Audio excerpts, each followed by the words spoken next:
সাংবাদিকসকল, আমাৰ এই আজি প্ৰেছ মিটত আমাৰ লগত উপস্থিত আছে নাগৰিজুলি সমষ্টিৰ পাৰিষদ তথা বিটিআৰ চৰকাৰৰ সন্মানীয় EM ধৰ্মনাৰায়ণ দাস ডাঙৰীয়া। বছৰত তেখেতৰ নেতৃত্বত তেখেতসকলৰ নেতৃত্বাধীন চৰকাৰখনে আমাৰ দুখীয়া ৰাইজৰ হকে কি আঁচনিৰ মাধ্যমেৰে উপকৃত কৰি ভাৰতবৰ্ষক বিশ্বগুৰু আসনত প্ৰতিষ্ঠিত কৰাৰ সংকল্পবদ্ধ আছে। ভাৰতীয় জনতা পাৰ্টিৰ আমাৰ মূল মন্ত্ৰ হৈছে অন্তদয়া। এই অন্তদয়াক প্ৰধান মন্ত্ৰ হিচাপে লৈ আমাৰ কেন্দ্ৰত থকা ভাৰতীয় জনতা পাৰ্টিৰ BJP চৰকাৰ তথা অসমত থকা ভাৰতীয় জনতা পাৰ্টি চৰকাৰে দিনে ৰাতি ৰাইজৰ হকে দহৰ হকে কাম কৰি আছে। আমাৰ চৰকাৰখনে বিশেষকৈ যিসকল আমাৰ সমাজৰ সকলোতকৈ পিছপৰা শ্ৰেণীৰ ব্যক্তি তেখেতসকলক সবলীকৰণ কৰাৰ ক্ষেত্ৰত অধিক গুৰুত্ব প্ৰদান কৰিছে। আমাৰ চৰকাৰখনে বিচাৰে ভাৰতবৰ্ষত এজনো গৰীব থাকিব নালাগে। সেইবাবে সেই সংকল্পক বাস্তৱত ৰূপান্বিত কৰাৰ বাবে যিবোৰ আঁচনি লৈছে আপোনালোক সকলোৱে অৱগত, আৰু আপোনালোকে জানে যে প্ৰায় ভাৰতবৰ্ষৰ 80 কোটি ফেমিলিক 80 কোটি পৰিয়ালক গৰীব কল্যাণ অন্ন সুৰক্ষা যোজনাৰ মাধ্যমেৰে তেখেতে অন্ন প্ৰদান কৰিছে। প্ৰায় 80 কোটি ফেমিলি ইয়াৰ দ্বাৰা উপকৃত হৈছে।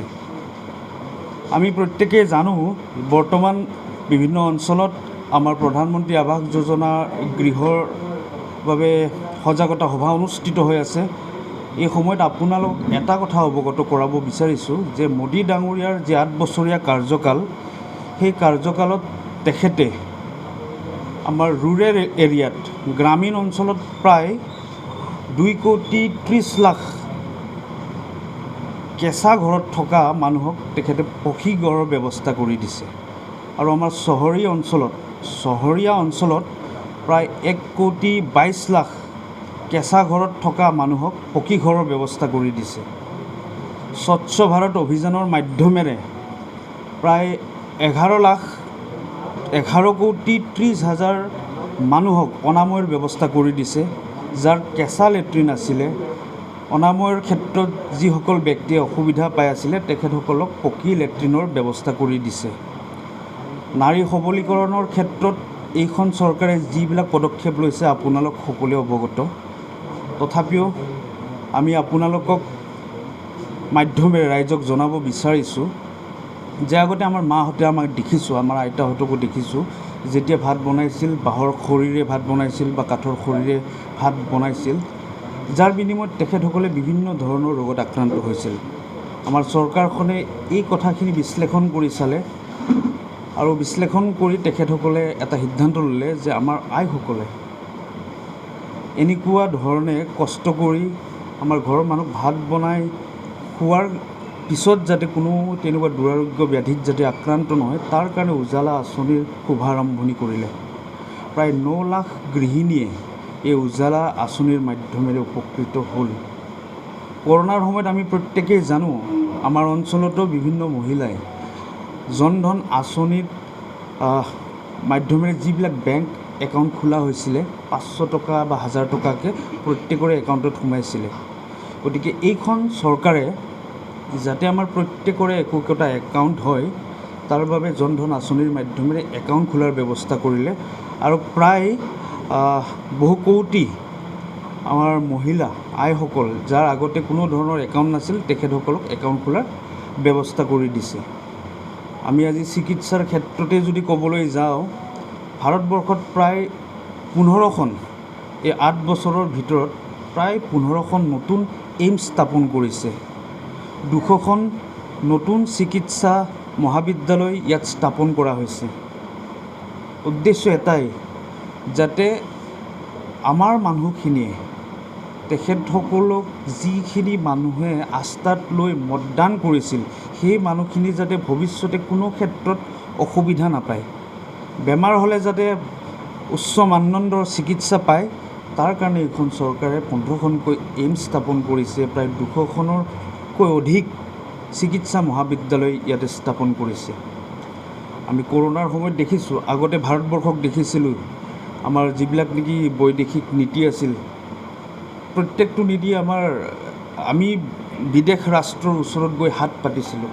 কিন্তু বৰ্তমান ভাৰতবৰ্ষ এনেকুৱা এটা স্থিতিত আহি পাইছে যে আজি ভাৰতবৰ্ষই কাৰো ওচৰত হাত মেলিব নালাগে। আজি ভাৰতবৰ্ষ দিয়াৰ গৰাকী হৈছে বিশ্বত। আজি কৰোণা মহামাৰীৰ সময়ত বহুকেইখন ৰাষ্ট্ৰত ভাৰতবৰ্ষই ভেকচিন যোগান ধৰিছিলে আৰু অসমতো প্ৰায় 4 কোটি মানুহক বিনামূলীয়াকৈ ভেকচিনেশ্যন কৰি যাতে কৰোণাৰ দৰে ভয়ানক ব্যাধিয়ে যাতে আমাক আক্ৰমণ কৰি যাতে আমাক বেছি ক্ষতি কৰিব নোৱাৰে, তাৰ কাৰণে আমাৰ এইখন চৰকাৰে এক দৃঢ় পদক্ষেপ হাতত লৈছিলে। 30ৰো অধিক মানুহক কৰোণা ভেকচিনেশ্যন প্ৰদান কৰা হৈছে। গতিকে স্বাস্থ্য ক্ষেত্ৰতো আমাৰ যি 8 বছৰীয়া এই কাৰ্যকাল আছে, আমাৰ সকলোৰে শ্ৰদ্ধাৰ নৰেন্দ্ৰ মোদী ডাঙৰীয়াৰ, তেখেতৰ যি ৰাইজৰ হকে কাম কৰা হেঁপাহ, তেখেতৰ যি ৰাইজৰ হকে সমস্যা সমাধান কৰাৰ যি অদম্য হেঁপাহ, সেই হেঁপাহবোৰ তেখেতৰ কৰ্মৰাজিৰ মাধ্যমেৰে ৰাইজৰ ওচৰত প্ৰতিফলিত হৈছে আৰু ৰাইজে আজি মানিছে যে সঁচাকৈ নৰেন্দ্ৰ মোদী ডাঙৰীয়াৰ দৰে যদি এজন নেতা ভাৰতবৰ্ষত থাকে, অনাগত দিনত ভাৰতবৰ্ষকে নহয় গোটেই বিশ্বক নেতৃত্ব দিব পৰা শক্তি ভাৰতবৰ্ষই হ'ব। আজি সেই ধাৰাত প্ৰধান বাটকটীয়া হিচাপে নৰেন্দ্ৰ মোদী ইতিমধ্যে খোজ মেলিছে। আমি প্ৰত্যেকেই এই কথাটো জানো। আৰু যদি আমি ইনচাৰ্জেঞ্চিৰ কথা ক'বলৈ যাওঁ, শান্তিৰ কথা যদি ক'বলৈ যাওঁ, আগতে যিবিলাক টেৰৰিষ্ট এক্টিভিটিছ হৈছিল আৰু বৰ্তমান যি টেৰৰিষ্ট এক্টিভিটি, সেই এক্টিভিটিছ বহু শতাংশ হ্ৰাস পাইছে।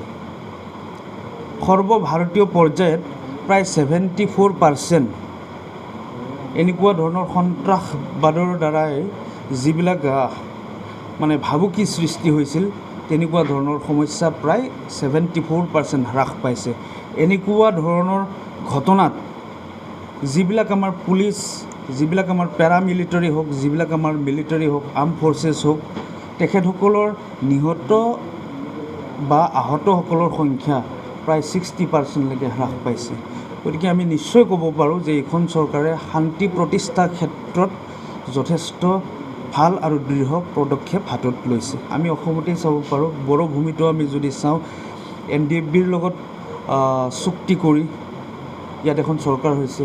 তেনেকৈ অকল NDFB বুলি নহয়, অসমত যিবিলাক জাতিৰ তাৰণাত যিবিলাক ডেকা ল'ৰা ঘৰ এৰি নিজৰ জাতীয় সমস্যা সমাধান কৰাৰ কাৰণে এক বিকল্প পন্থা অৱলম্বন কৰিছিল, তেনেকুৱা ধৰণৰ ল'ৰা ছোৱালী এতিয়া ঘৰত উভতি অনাৰ ব্যৱস্থা এইখন চৰকাৰে কৰি দিছে, যাৰ ফলত আমাৰ অঞ্চলত স্থায়ী শান্তি প্ৰতিষ্ঠা হৈছে।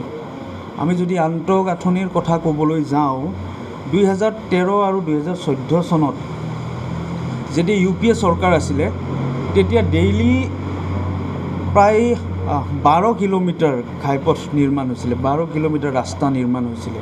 আৰু আজি যদি আমি সেই সংখ্যাটো আপোনালোকৰ আগত ক'ব যাওঁ, আজিৰ দিনত দৈনিক প্ৰায় 34 to 37 কিলোমিটাৰ দৈনিক ৰাস্তা ইয়াত নিৰ্মাণ হৈ আছে। কিমান দ্ৰুতগতিত আমাৰ ইনফ্ৰাষ্ট্ৰাকচাৰ, আন্তঃগাঁথনি আগবাঢ়ি গৈছে। আজি বগীবিলৰ নামত আমি অসম গৌৰৱান্বিত। আজি ডক্টৰ ভূপেন হাজৰিকাৰ সেতুৰ নামত আমি অসম গৌৰৱান্বিত। অসমো যাতে কেন্দ্ৰ চৰকাৰৰ মাধ্যমেৰে আমি গৌৰৱান্বিত হ'ব পাৰোঁ, তাৰো ব্যৱস্থা কেন্দ্ৰ চৰকাৰে কৰি দিছে। আমি প্ৰত্যেকেই জানো, আমাৰ সকলোৰে শ্ৰদ্ধাৰ সুধাকণ্ঠ ভূপেন হাজৰিকা ডাঙৰীয়াক এইখন চৰকাৰে ভাৰত ৰত্নৰ দৰে এইখন দেশৰ সৰ্বোচ্চ সন্মান প্ৰদান কৰিছে। মিজোৰামত নতুনকৈ ৰেলৱে সেৱা আৰম্ভ হৈছে। আপোনালোকে জানি আচৰিত হ'ব, তাত জিৰিবাং বুলি এটা অঞ্চল আছে। যেতিয়া আমি শিলচৰৰ পৰা মিজোৰামলৈকে যাম, তাত জিৰিবাং বুলি এটা অঞ্চল আছে। জৰ্দং বুলি এটা ঠাইত আপোনাৰ ভাৰতবৰ্ষৰ ভিতৰতে সকলোতকৈ উচ্চতাত থকা, সাগৰ পৃষ্ঠৰ পৰা সকলোতকৈ উচ্চতাত থকা দলংখন নিৰ্মাণ হ'বলৈ গৈ আছে আমাৰ উত্তৰ পূৰ্বাঞ্চলত। মোদী ডাঙৰীয়াই এনেই কোৱা নাই যে উত্তৰ পূৰ্বাঞ্চল অষ্টলক্ষী। এই অষ্টলক্ষীৰ সংজ্ঞাটো বাস্তৱত ৰূপান্তৰিত কৰাৰ বাবে, বাস্তৱত যাতে আমি দেখুৱাব পাৰোঁ ৰাইজক, তাৰ বাবে যিখিনি যাৱতীয় ব্যৱস্থা লোৱাৰ প্ৰয়োজন, আমাৰ সকলোৰে শ্ৰদ্ধাৰ নৰেন্দ্ৰ মোদী ডাঙৰীয়াই সেই ব্যৱস্থাখিনি হাতত লৈছে। আৰু আমাৰ সকলোৰে শ্ৰদ্ধাৰ হিমন্ত বিশ্ব শৰ্মা ডাঙৰীয়াও এই ক্ষেত্ৰত বহু তেখেতে আমাৰ অসমৰ প্ৰত্যেকজন মানুহৰ অন্তৰৰ লগত আমাৰ সকলোৰে শ্ৰদ্ধাৰ মুখ্যমন্ত্ৰী ডাঙৰীয়াৰ এটা সম্পৰ্ক আছে। আমি কৰোণাৰ সময়তে সেই কথাটো সকলোৱে দেখিছোঁ। কিমান বিনিদ্ৰ ৰজনী তেখেতে কটাইছে, অতন্দ্ৰ প্ৰহৰী হিচাপে তেখেতে কাম কৰি আহিছে, কৰোণাৰ প্ৰধান সৈনিক হিচাপে কাম কৰিছে তেখেতৰ লগত আমাৰ স্বাস্থ্যকৰ্মীসকল বা বিভিন্ন চৰকাৰী কৰ্মচাৰীসকলে তেখেতক সহযোগ কৰিছে। কিন্তু তেখেতে যি নেতৃত্ব দিছে, নিজৰ জীৱনৰ ভাবুকিৰ প্ৰতি তেখেতে কোনো ধৰণৰ কথা চিন্তা নকৰি, ৰাইজৰ হকে চিন্তা কৰি যি সংগ্ৰাম কৰোণাৰ বিপক্ষে তেখেতে কৰিলে আমি সকলোৱেও দেখিছোঁ।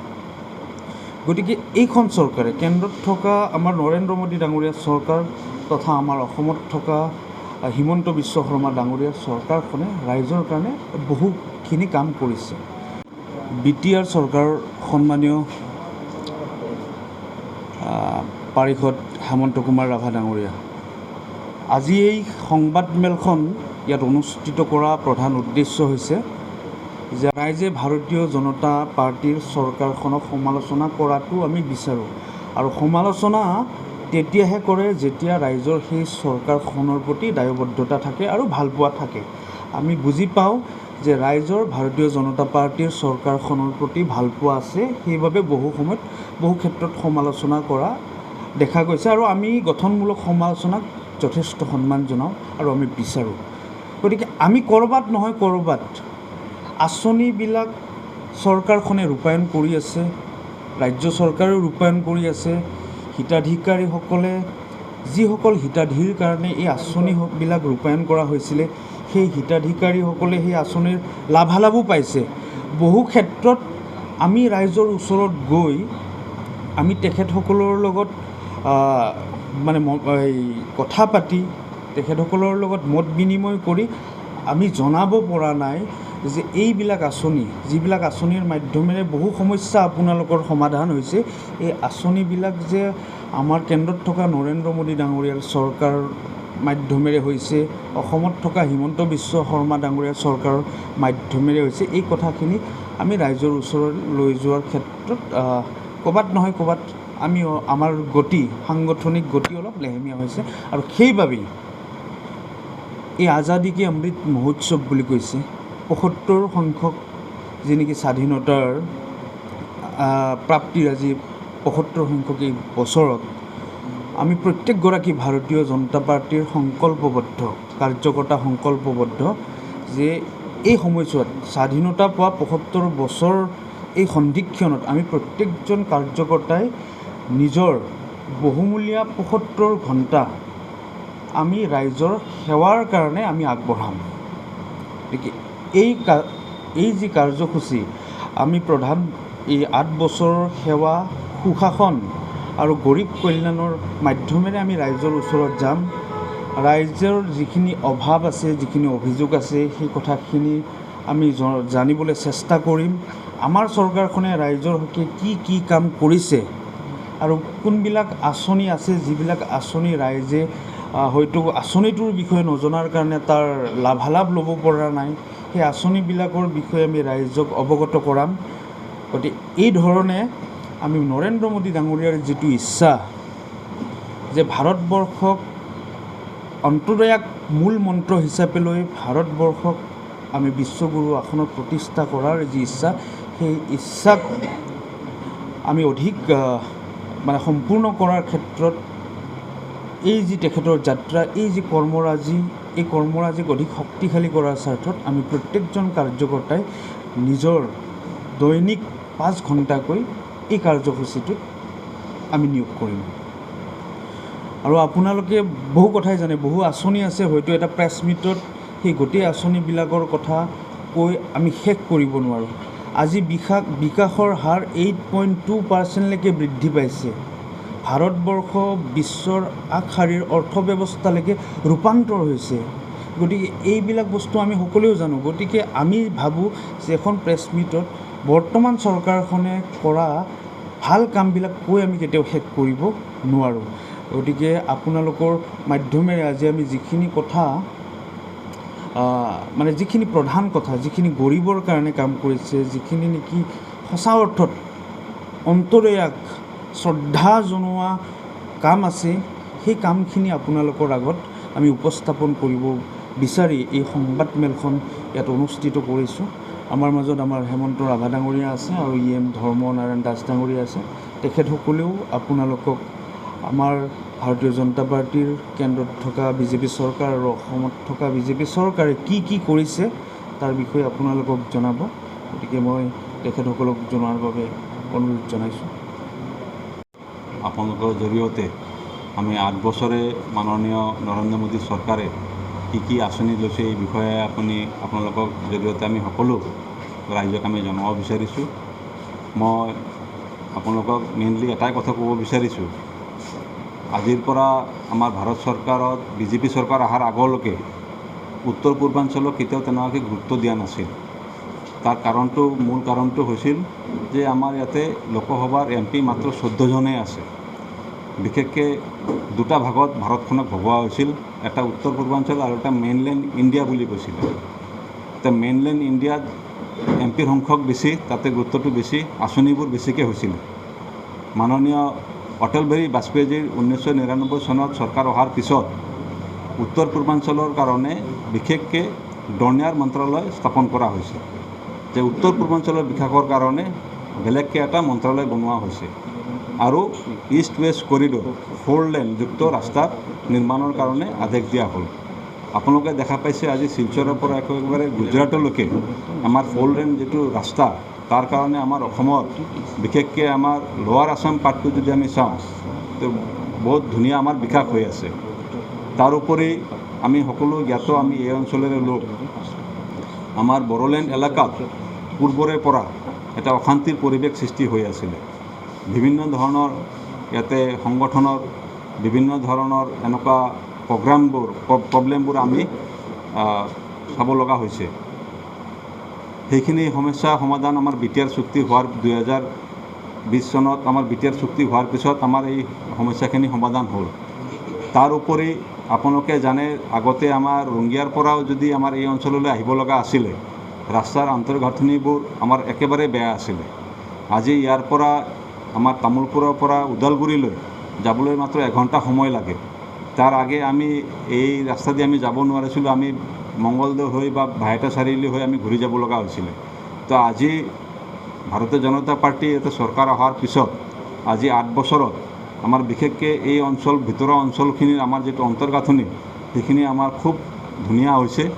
তাৰ উপৰি বিভিন্ন জাতি জনগোষ্ঠী সকলো যাতে সমমৰ্যাদা পায় তাৰ কাৰণে আঁচনিবোৰ তেনেকুৱা ধৰণে প্ৰেৰণ কৰা হৈছে। সকলো গৰীব শ্ৰেণীৰ লোক হিতাধিকাৰীসকলৰ আঁচনিবোৰ আজিকালি ডাইৰেক্ট তেওঁলোকৰ একাউণ্টত, বেনিফিচিয়াৰী একাউণ্টত পইচাখিনি গুচি যায়। আগতে পূৰ্ব প্ৰধানমন্ত্ৰী ৰাজীৱ গান্ধী ডাঙৰীয়াই কৈ গৈছিলে যে হিতাধিকাৰীৰ কাৰণে যদি আমি 1 টকা দিওঁ 85 পইচা ৰাস্তাতে হেৰাই যায়, 15 পইচাহে হিতাধিকাৰীৰ খাতাত গৈ পায়। কিন্তু আজি যদি আপোনালোকে দেখা পায় আমাৰ চৰকাৰ অহাৰ পিছত, নৰেন্দ্ৰ মোদীজী চৰকাৰ অহাৰ পিছত আমি যিখিনি পইচা অনুদান দিব লাগে তেওঁলোকৰ ডাইৰেক্ট একাউণ্টত আমি অনুদানখিনি দি আছোঁ।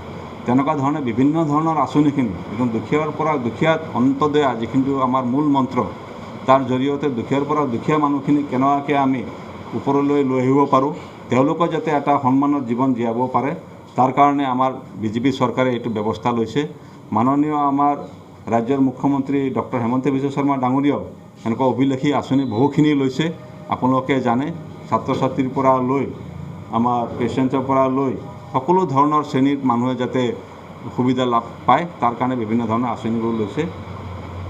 তেনেকুৱাকৈ আজি আমাৰ BTR চৰকাৰেও সকলো গৰীব ছাত্ৰ ছাত্ৰীসকলৰ কাৰণে, আমাৰ দুখীয়া বিল' পভাৰ্টি লাইন যদি তেনেকুৱা কোনো অসুস্থ মানুহ হয় তেওঁলোকৰ কাৰণে, আমাৰ ৰোড ছাইড ভেণ্ডৰ যিসকল একদম দুখীয়া দৰিদ্ৰ দোকানীসকল আছে, মহিলা দোকানীসকল আছে, তেওঁলোকৰ কাৰণে আঁচনি লোৱা, তেনেকুৱা ধৰণৰ আঁচনিবোৰ আজিৰ দিনত আমাৰ ভাৰতবৰ্ষত লোৱা হৈছে। আমাৰ চেণ্ট্ৰেল গভৰ্ণমেণ্টৰ পৰা যিখিনি আঁচনি আহিছে, আমাৰ 200তকৈ অধিক আঁচনি ইতিমধ্যে ৰূপায়ণ কৰা হৈছে। কিন্তু দুৰ্ভাগ্যৰ কথা, সকলো হিতাধিকাৰীসকলে এই আঁচনিৰ বিষয়ে হয়তো গম নাপায়। তাৰ কাৰণে আমাৰ কাৰ্যকৰ্তাসকলক বিজেপিৰ সকলো পূৰা ভাৰতত আমাৰ 15 দিনীয়া যিটো কাৰ্যসূচী আমি লৈছোঁ, এই কাৰ্যসূচী মৰ্মে আমি সকলো হিতাধিকাৰীসকলৰ ঘৰলৈ গৈ তেওঁলোকে কি কি আঁচনি পাইছে, কি কি পাবলৈ তেওঁলোকে বাকী আছে, কি কি তেওঁলোকে পাব পাৰে, সেই গোটেইখিনি জাইজা গোটেইখিনি ইনফৰ্মেশ্যন আমি চেণ্ট্ৰেল লেভেললৈকে আমি দিম। তাৰ কাৰণে আমাৰ 15 দিনীয়া কাৰ্যসূচী আমাৰ কাৰণে লোৱা হৈছে। ধন্যবাদ। ইতিমধ্যে আপোনালোকে গমেই পাইছে, আমাৰ জিলাৰ সভাপতি সন্মানীয় ভিক্টৰ কুমাৰ দাস ডাঙৰীয়া আৰু আমাৰ বিটিআৰৰ EM ধৰ্মনাৰায়ণ দাস ডাঙৰীয়াই বক্তব্যত কথাখিনি প্ৰকাশ কৰিছে। গতিকে নৰেন্দ্ৰ মোদী ডাঙৰীয়াৰ যি 8 বছৰীয়া কাৰ্যকাল, সেই কাৰ্যকালত ভাৰতবৰ্ষখন যি উন্নত দিশত আগবাঢ়িছে, সেই কথাখিনি আমি সকলোৱে জানো। তাৰে ভিতৰত কথাখিনি ব্যক্ত কৰিছে। তাৰে ভিতৰত মই দুটামান কথা ক'ব বিচাৰিছোঁ। বিশেষভাৱে এই চৰকাৰখনে, আমাৰ নৰেন্দ্ৰ মোদী চৰকাৰখন অহাৰ পিছত ভাৰতবৰ্ষৰ যি আমাৰ দুখীয়া, বিশেষভাৱে কৃষক সমাজ আছিল, এই কৃষক সমাজে এক সকাহ পাবলৈ সক্ষম হৈছে। তেখেতসকলৰ কৃষি যাতে কোনো অসুবিধা নোহোৱাকৈ কৰিব পাৰে, তাৰ কাৰণে নৰেন্দ্ৰ মোদী ডাঙৰীয়াই চৰকাৰ গঠন কৰিয়েই প্ৰায় 11 কোটি 23 লাখ দুখীয়া খেতিয়কক প্ৰতি মাহে 11টাকৈ ইনষ্টলমেণ্ট ইতিমধ্যে দিছে 2000 টকাকৈ। ইতিমধ্যে এইটো এটা ডাঙৰ সকাহ আমাৰ প্ৰধানমন্ত্ৰী ডাঙৰীয়া কৃষকসকলৰ কাৰণে কৰিছে। তাৰোপৰি ভাৰতৰ প্ৰধানমন্ত্ৰী ডাঙৰীয়াই ভাৰতবৰ্ষৰ কোনো এজন দুখীয়া পৰিয়ালে যাতে কোনো ক্ষেত্ৰতে গৃহহীনভাৱে থাকিব নালাগে, তাৰ কাৰণে চিন্তা চৰ্চা কৰি ইতিমধ্যে ভাৰত চৰকাৰে অসমক প্ৰায় 19 লাখ ঘৰ দিয়াৰ ইতিমধ্যে ঘোষণা কৰিছে। তাৰে ভিতৰত 5 লাখ ঘৰ ইতিমধ্যে আমাৰ যোৱা 19 তাৰিখে আমি মাননীয় আমাৰ মুখ্যমন্ত্ৰী ডক্টৰ হিমন্ত বিশ্ব শৰ্মা ডাঙৰীয়াই যোৰহাটত উন্মোচন কৰিছে আৰু সেই কাম ইতিমধ্যে চলি আছে। আৰু বিগত সময়ছোৱাত এই ঘৰবিলাক যেনেকৈ আধৰুৱা হৈ আছিল, আমাৰ দুৰ্নীতি হৈছিল আৰু ঘৰবিলাকৰ নামত মধ্যভোগীয়ে এই টকাবিলাক অপব্যৱহাৰ কৰি ঘৰবিলাক নিৰ্মাণ কৰাৰ ক্ষেত্ৰত দুখীয়া পৰিয়ালসকলে যথেষ্ট কষ্ট পাইছিল বা আধৰুৱা হৈ আছিল। সেই ক্ষেত্ৰত আমাৰ চৰকাৰখনে এইবাৰ চিন্তা চৰ্চা কৰি এই ক্ষেত্ৰত যাতে কোনো ক্ষেত্ৰতে দুৰ্নীতি হ'ব নোৱাৰে, তাৰ কাৰণে আমি বিশেষ ব্যৱস্থা গ্ৰহণ কৰিছোঁ। আৰু সেইকাৰণে হিতাধিকাৰীসকলক মাতি আমি তেওঁলোকৰ লগত পোনপটীয়াভাৱে আমি কথা পাতিছোঁ আৰু তেওঁলোকে কেনেকৈ ঘৰটো বনাব সেই কথাখিনি আমি সুন্দৰভাৱে বুজাই দিছোঁ। আমাৰ অফিচাৰসকলক আমি কৈছোঁ যে এই দুখীয়া পৰিয়ালসকলৰ যি ঘৰৰ কাৰণে 1,30,000 টকা আবণ্টন দিয়া হৈছে, এই পইচাটো যাতে কোনোপধ্যে 1 টকাও যাতে তেওঁলোকে হৰলুকি কৰিব নোৱাৰে, তাৰ কাৰণে আমি তেখেতসকলক আমি কৈছোঁ। তাৰ কাৰণে ব্যৱস্থা গ্ৰহণ কৰিবলৈ আমি ইতিমধ্যে জনাইছোঁ। আৰু দুখীয়া পৰিয়ালসকল যাতে যি ঘৰৰ কাৰণে তেওঁলোকক চৰকাৰে পইচা দিব, সেই পইচাখিনি যাতে কোনো ক্ষেত্ৰতে অপব্যৱহাৰ নকৰে, ঘৰটো বনোৱাত ব্যৱহাৰ কৰে, তাৰ কাৰণে আমি তেখেতসকলক সজাগতামূলক সভা আমি পাতি তেখেতসকলক আমি বুজাই দিছোঁ। ইয়াৰ উপৰিও ইতিমধ্যে চৰকাৰখনে আমি ৰাষ্ট্ৰীয় যিটো বৃদ্ধ পেঞ্চন, সেই পেঞ্চনৰ জৰিয়তে আমি বৃদ্ধ যিসকল ব্যক্তি আছে তেওঁলোকক 250 টকাকৈ এই যিটো মাহিলী এটা আঁচনি এটি দিয়াৰ ব্যৱস্থা ইতিমধ্যে চলি আছে। 80তকৈ ঊৰ্ধৰ যিখিনি বৃদ্ধ আমাৰ ব্যক্তি আছে তেওঁলোকক 500 টকাকৈ দিয়াৰ ব্যৱস্থা ইতিমধ্যে আমাৰ চৰকাৰে কৰিছে। ইয়াৰ উপৰিও আমাৰ বিধৱা পেঞ্চন আৰু ৰাষ্ট্ৰীয় বিধৱা পেঞ্চন, আমাৰ ইন্দিৰা মেৰী যিটো আমাৰ ষ্টেট পেঞ্চন আছে, সেই পেঞ্চনটোকো ইতিমধ্যে চৰকাৰৰ জৰিয়তে আমি দুটাকে দিয়াৰ ব্যৱস্থা গ্ৰহণ কৰিছোঁ। গতিকে এই চৰকাৰখন অহাৰ পিছত কোনো পৰিয়াল যাতে কোনো ক্ষেত্ৰতে অসুবিধাৰ সন্মুখীন নহয়, এক সন্মানজনক স্থিতিত যাতে জীয়াই থাকিব পাৰে, তাৰ কাৰণে এই চৰকাৰখনে প্ৰতিটো ক্ষেত্ৰতে চিন্তা চৰ্চা কৰি এই ব্যৱস্থা গ্ৰহণ কৰিছে। আৰু বিশেষভাৱে শিক্ষাৰ ক্ষেত্ৰতে কওক বা অইন কিবা যেনেকুৱা কৃষিৰ ক্ষেত্ৰতে কওক বা এনেকুৱা ধৰণৰ যিবিলাক আঁচনি আছে, এই আঁচনিবিলাকৰ জৰিয়তে আমাৰ চৰকাৰে এইবিলাক ব্যৱস্থা গ্ৰহণ কৰিছে। অনাগত দিনত আকৌ এনেকুৱা ধৰণৰ বিশেষ ব্যৱস্থা গ্ৰহণ কৰিব। আৰু বাকীখিনি কথা আমাৰ দুয়োগৰাকী ব্যক্তিয়ে সুন্দৰভাৱে ব্যক্ত কৰিছে। মোৰ কথা এইখিনিয়ে, আৰু চৰকাৰখনৰ অনাগত দিনত ইয়াতকৈ ভাল কাম কৰিব, এইটো আশ্বাস আপোনালোকক প্ৰদান কৰি মই কথাখিনি